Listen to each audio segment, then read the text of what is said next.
नमस्कार प्रिय शिक्षक बंधुओं, दीक्षा में आपका एक बार फिर से स्वागत है। अभी जस्ट हम लोग मॉड्यूल 9 निष्ठा 2.0 के मॉड्यूल 9 जिसके अंतर्गत व्यावसायिक शिक्षा को रखा गया है, इसके गतिविधि 2 और गतिविधि 4 को सॉल्व करने जा रहे हैं। इसके गतिविधि 2 और गतिविधि 4 को सॉल्व करने के बाद वाला वीडियो मैं तुरंत पोस्ट करूंगा, जिसमें इसके सारे प्रश्नोत्तरी का सही जवाब दूंगा। तो प्रिय शिक्षक बंधुओं, चलिए हम लोग आगे बढ़ते हैं गतिविधि 2 और गतिविधि 4 जो कि मॉड्यूल 9 के अंतर्गत है। तो पहला प्रश्न है, सभी के लिए सामान्य शिक्षा के 10 वर्षों की सिफारिश की और +2 स्तर पर अकादमिक और व्यावसायिक धाराओं में विविधीकरण, यह कॉलम ए का पहला प्रश्न है और इसका सही उत्तर कॉलम बी से हम लोगों को चुनना है। तो प्रिय शिक्षक बंधुओं, कॉलम बी में इसका सही उत्तर जो है वह है आपको वर्धा शिक्षा समिति, और वर्धा शिक्षा समिति को यहां से उठाया और इसे कॉलम ए के पहले प्रश्न के आगे में छोड़ दिया। अब प्रिय शिक्षक बंधुओं, कॉलम ए का दूसरा प्रश्न है, परीक्षाओं को अधिक लचीला और कक्षा से एकीकृत करना, और कॉलम बी के उत्तरों में से इसका सही उत्तर का चुनाव अब हम लोगों को करना है, और इसका सही उत्तर है कोठारी आयोग 1964 से 66, और इस कोठारी आयोग को यहां से उठा लेना है और सीधा कॉलम ए के दूसरे प्रश्न के आगे में खाली पड़े जगह पर छोड़ देना है। अब प्रिय शिक्षक बंधुओं, कॉलम ए का तीसरा प्रश्न है, स्कूल और उच्च शिक्षा प्रणाली के माध्यम से कम 50% शिक्षार्थियों को व्यावसायिक शिक्षा से जोड़ना, और कॉलम बी के उत्तरों में से सही उत्तर का चुनाव अब हम लोगों को करना है, और इसका सही उत्तर है शिक्षा पर राष्ट्रीय नीति 1986, और इस कॉलम बी के इस उत्तर को उठा लेना है और कॉलम ए के तीसरे प्रश्न के आगे में ड्रॉप कर देना है। अब प्रिय शिक्षक बंधुओं, हम लोगों के पास 2 प्रश्न और 2 उत्तर हैं। अब इसमें से सही का चुनाव करना है। कॉलम ए का चौथा प्रश्न है, नई तालीम के कार्यान्वयन की सिफारिश की, और कॉलम बी के 2 उत्तरों में से इसका सही उत्तर का चुनाव करना है। और प्रिय शिक्षक बंधुओं, सही उत्तर है राष्ट्रीय पाठ्यक्रम फ्रेमवर्क 2005, और इस राष्ट्रीय पाठ्यक्रम फ्रेमवर्क को कॉलम बी से उठा लेना है और कॉलम ए के चौथे प्रश्न के आगे में रिक्त पड़े जगह पर छोड़ देना है। अब दोस्तों, कॉलम ए में अंतिम क्वेश्चन और कॉलम बी में एक उत्तर, इसका मतलब यह इसका सही उत्तर है, और फिर भी मैं इसके प्रश्न को पढ़कर आप लोगों को सुना देना चाहता हूं क्योंकि यह बहुत ही छोटे छोटे अक्षरों में लिखा गया है। तो कॉलम ए का अंतिम प्रश्न है, इसमें यह सुझाव दिया गया कि व्यावसायिक शिक्षा में अनुसंधान और विकास, जांच और मूल्यांकन कार्यों को करने के लिए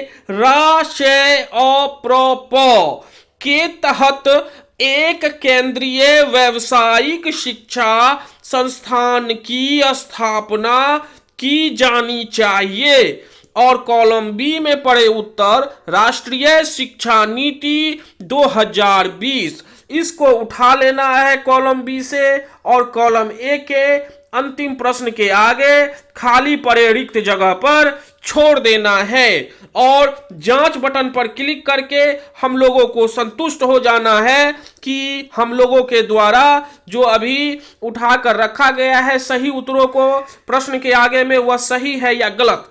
तो देखिए, इसमें से 5 प्रश्न के आगे में सही का निशान लग चुका है, और नीचे में जैसा कि हम लोग देख पा रहे हैं 5 में 5 स्टार प्राप्त हो चुका है। तो प्रिय शिक्षक बंधुओं, अब हम लोग निष्ठा 2.0 मॉड्यूल 9 के गतिविधि 4 को सॉल्व करने जा रहे हैं। और चलिए अब हम लोग इसके गतिविधि 4 को सॉल्व करते हैं। गतिविधि 4, अपनी समझ की जांच करें। और प्रिय शिक्षक बंधुओं, अब हम लोग गतिविधि 4 की ओर बढ़ते जा रहे हैं और इसके समाप्त होते ही तुरंत नया वीडियो में पोस्ट करूंगा। और दोस्तों, जैसा कि आप लोग देख पा रहे हैं, इसका प्रश्न खुल चुका है और पहला प्रश्न है कौशल विकास और उद्यमिता के लिए राष्ट्रीय नीति 2015 के उद्देश्य क्या हैं। और इसमें जब हम इसके खोल देते हैं पूरा क्वेश्चन, तो इस प्रकार है कि पहला, मैं गुणवत्ता कौशल की दिशा में परिणाम आधारित दृष्टिकोण पर ध्यान केंद्रित करना। दूसरा, बुनियादी ढांचे और प्रशिक्षकों की क्षमता और गुणवत्ता बढ़ाने के लिए। तीसरा, लंबवत और क्षैतिज मार्ग सुनिश्चित करना। चौथा, विद्यालयी बच्चों को ही व्यावसायिक प्रशिक्षण प्रदान करना। तो प्रिय शिक्षक बंधुओं, अब हम लोग सही उत्तर का चुनाव करते हैं और चारों ऑप्शंस में से इसका सही उत्तर पहला, दूसरा और तीसरा है, जो कि इसका चौथा ऑप्शंस में पड़ा हुआ है। तो मैं इसके चौथे ऑप्शंस को क्लिक करके आगे बढ़ जाता हूं। और देखिए दोस्तों, यह प्रश्न सही पाया गया है, सही का निशान लग गया है और मैं नेक्स्ट बटन को क्लिक कर रहा हूं। और इस प्रकार दूसरा प्रश्न हम लोगों के समक्ष प्राप्त हो गया है। सामान्य शिक्षा और व्यावसायिक शिक्षा में गतिशीलता को सुगम बनाया जाएगा। और प्रिय शिक्षक बंधुओं, इसका सही उत्तर है क्रेडिट आधारित। जी हां प्रिय शिक्षक बंधुओं, क्रेडिट आधारित ढांचा के तहत। और इसका सही ऑप्शन दूसरा है, इसे मैंने सेलेक्ट कर दिया और अब आगे बढ़ जाता हूं। और प्रिय शिक्षक बंधुओं, देखिए कि इसका सही का निशान लग गया है और अब मैं आगे बढ़ रहा हूं। और तीसरा प्रश्न अब हम लोगों के समक्ष है, राष्ट्रीय शिक्षा नीति 2020 के अनुसार ... छात्रों के लिए एक वर्ष आवंटित किया जाना चाहिए जिसके दौरान वे इंटर्नशिप के माध्यम से अपनी पसंद के व्यवसाय के संपर्क में आ सके। और चारों ऑप्शंस में से इसका सही उत्तर है 10 बैग कम दिन में। और इसके पहले ऑप्शंस को मैंने सेलेक्ट कर दिया, अब आगे बढ़ जाता हूं। और देखिए शिक्षक बंधुओं की सही का निशान लग गया है, इसका मतलब यह प्रश्न भी सही है, प्रश्न का उत्तर सही है। अब मैं नेक्स्ट बटन पे क्लिक कर देता हूं। और इस प्रकार हम लोगों के समक्ष अब एक नया प्रश्न आ गया है, राष्ट्रीय शिक्षा नीति 2020 की गई है। फिर से मैं एक बार पढ़ देता हूं प्रश्न। राष्ट्रीय शिक्षा नीति 2020 में सिफारिश की गई है कि विद्यालय के छात्रों के व्यवसाय के लिए उन्हें ...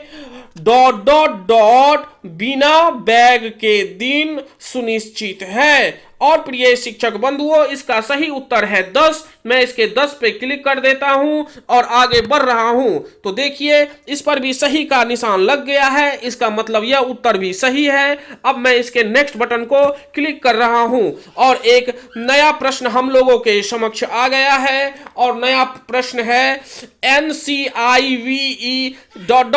के लिए है। और चारों ऑप्शंस में से इसका सही उत्तर है व्यावसायिक शिक्षा एकीकरण राष्ट्रीय समिति, जो कि इसके चौथे ऑप्शंस में मौजूद है। तो चौथे ऑप्शंस को मैंने क्लिक कर दिया, अब मैं आगे बढ़ रहा हूं और देखते हैं। देखिए सही का निशान लग गया है, इसका मतलब कि यह प्रश्न का उत्तर भी एकदम सही है। अब मैं नेक्स्ट बटन को क्लिक कर रहा हूं। तो चलिए प्रिय शिक्षक बंधुओं, यह कंप्लीट हो गया है गतिविधि 4 और 5 में से 5 भी अंक प्राप्त हो गए हैं। और प्रिय शिक्षक बंधुओं, यह वीडियो के अपलोड करने के बाद नया वीडियो जो मैं अपलोड करने जा रहा हूं वह ये मॉड्यूल 9 के प्रश्नोत्तरी का वीडियो रहेगा।